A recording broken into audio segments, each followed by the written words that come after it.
नमस्कार।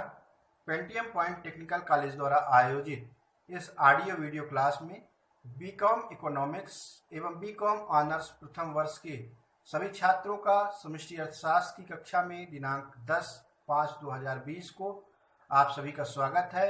मैं डॉक्टर राकेश तिवारी आज आपको एक नए विषय वस्तु की तरफ ले चलेंगे। तो क्लास प्रारंभ करने से पहले मैं थोड़ी सी आपसे अनौपचारिक चर्चा करना चाहूँगा। प्यारे बच्चों, यह क्लास कोविड-19 के कारण थोड़ा सा सफ़र कर गई है और हम लोग ऑफलाइन की जगह ऑनलाइन क्लास ले रहे हैं। इसके लिए मैं अपनी संस्था के संचालक श्री बी एल त्रिपाठी जी का धन्यवाद प्रस्तुत करूंगा कि वो हमें सतत अपने छात्रों से जुड़ने के लिए नए नए अवसर प्रदान करते रहते हैं। मैं अपनी बात इस आधार पे आपके सामने रखना चाहता हूँ कि आप लोगों को जो चीज़ें बताई जा रही हैं क्या वह आपके लिए उपयोगी हैं या उनमें और कुछ भी सुधार करने की आवश्यकता है। यह आप अपने फीडबैक के माध्यम से या तो ग्रुप में दे सकते हैं या पर्सनल फ़ोन करके भी कह सकते हैं। कहने का अर्थ यह है कि आप हमारे YouTube चैनल में जाकर हमारे चैनल को सब्सक्राइब करें, बेल आइकन की बटन को दबा के नोटिफिकेशन कंटिन्यू प्राप्त करते रहें, साथ में सभी टीचरों के वीडियो को लाइक करते रहें ताकि हम लगातार एक उत्साह से भरे रहें और हमें यह उम्मीद रहे कि हाँ हमारे द्वारा किए गए क्लास को आपके द्वारा सुना जा रहा है। तो क्लास में हम वापस आते हैं।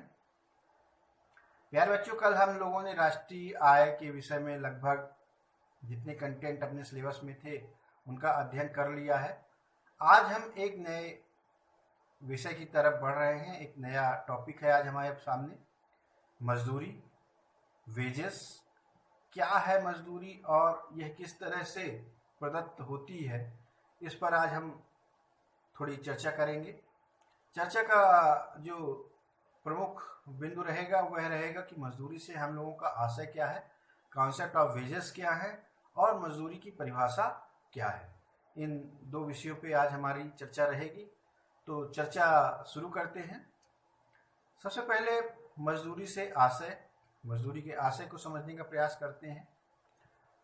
कोई भी कार्य, चाहे वह शारीरिक हो, चाहे वह मानसिक हो, या फिर मशीनों की मदद से किया जाने वाला कार्य हो या फिर तकनीकी की मदद से किया जाने वाला कार्य हो, यदि वह आंशिक रूप से अथवा पूर्ण रूप से मौद्रिक भुगतान के लिए किया जाता है तो उसे हम श्रम कहते हैं और इस श्रम के लिए श्रमिक को प्राप्त होने वाला पुरस्कार मजदूरी कहलाता है। तो जैसा कि परिभाषा अपने आप में ही चीज़ों को स्पष्ट कर रही है कि यदि व्यक्ति के द्वारा पशुओं के माध्यम से, टेक्नोलॉजी के माध्यम से, मशीन के माध्यम से यदि किसी भी प्रकार का कार्य किया जाता है जिसका अंतिम उद्देश्य भुगतान प्राप्ति होता है, अगर उस माध्यम के लिए, उस साध्य के लिए यदि कोई कार्य किया जाता है तो वह कार्य श्रम की श्रेणी में गिना जाएगा। और जब यह श्रम की श्रेणी में गिना जाएगा तो इसका अंतिम उद्देश्य यह होता है कि पुरस्कार स्वरूप उस मेहनत का परिणाम उसे मिलना चाहिए और यह जो पुरस्कार प्राप्त होता है उसकी मेहनत के लिए, उसके श्रम के लिए, यह श्रम का जो मूल है वही मजदूरी कहलाता है। मजदूरी के शब्द को केवल इतने तक ही सीमित नहीं करते हैं बल्कि थोड़ा और व्यापक करते हैं। मजदूरी शब्द का अर्थ और व्यापक करने पर इसमें प्रति घंटा, प्रतिदिन, प्रति सप्ताह, प्रति माह दिया जाने वाला भुगतान मजदूरी कहलाता है। दूसरा, डॉक्टर्स, वकील, अध्यापक, इनके द्वारा दी जाने वाली सेवाओं के बदले में चाही जाने वाली कीमत मजदूरी कहलाती है। इसके अलावा घर के नौकरों को दिए जाने वाला भुगतान भी मजदूरी कहलाता है। अर्थात भुगतान की हर वह श्रेणी जो किसी श्रम के बदले में दी जा रही है, चाहे वह श्रम शारीरिक हो, चाहे वह श्रम मानसिक हो, उसे मजदूरी कहते हैं। अब मजदूरी देने के दो तरीके हैं। पहला तरीका है कि समय के अनुसार मजदूरी दी जाए और दूसरा तरीका है कार्य के अनुसार मजदूरी दी जाए। तो समय के अनुसार मजदूरी की बात हम पहले करते हैं। तो समय अनुसार मजदूरी, या इसे हम टाइम वेजेस भी कहते हैं, अर्थात जब एक निश्चित समय में किसी व्यक्ति के लिए जो श्रम का समय निर्धारित होता है और उस श्रम के बाद उसे वह मजदूरी प्राप्त होती है, वह प्रति घंटे के रूप में भी हो सकती है, वह प्रतिदिन के रूप में भी हो सकती है, वह प्रति माह के रूप में भी हो सकती है, वह प्रति सप्ताह के रूप में भी हो सकती है। अर्थात यह किसी भी रूप में भुगतान दिया जाता है जिसमें समय का बोध होता हो। ऐसी दी जाने वाली मजदूरी को हम समय अनुसार मजदूरी या टाइम वेजेस कहते हैं। इसके पश्चात दूसरा है कार्य अनुसार मजदूरी। इसे हम पीस वेजेस कहते हैं, यानी आपके कार्य की संख्या के आधार पर मिलने वाली कीमत या मजदूरी आपकी पीस वेजेस के रूप में जानी जाती है। इसको और बृहद करने पे कि जब श्रमिकों के कार्य के आकार एवं गुण के अनुसार मजदूरी दी जाती है, उसे कार्य अनुसार मजदूरी कहते हैं। उदाहरण के लिए कि एक बढ़ई जो कुर्सी बना रहा है उसको प्रति कुर्सी कीमत मिलती है, तो अर्थात यह प्रति कुर्सी कीमत जो मिल रही है तो वह उसके कार्य के अनुसार किए जाने वाली श्रम का परिणाम होता है, जिसमें उसकी मजदूरी भी शामिल होती है, साथ में जो वस्तु निर्मित हो रही है उसकी कीमत भी शामिल होती है। तो इस प्रकार इसे कार्य अनुसार मजदूरी कहेंगे।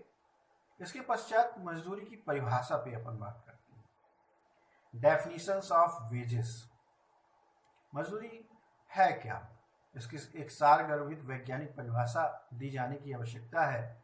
तो प्रथमतः तो जो परिभाषा दी जाती है वह मूल रूप से किसी विषय वस्तु को आकार देने की परिभाषा की जाती है कि उसके आकार को सीमित किया जाना चाहिए। तो इस आधार पर मजदूरी वह पुरस्कार है जो उन श्रमिकों को दिया जाता है जो वस्तुओं एवं सेवाओं के उत्पादन में किसी प्रकार का श्रम करते हैं। मजदूरी राष्ट्रीय लाभांश का वह भाग होता है जो श्रमिक को उसके श्रम के बदले में दिया जाता है। इस प्रकार मजदूरी शारीरिक या मानसिक श्रम के लिए भुगतान है।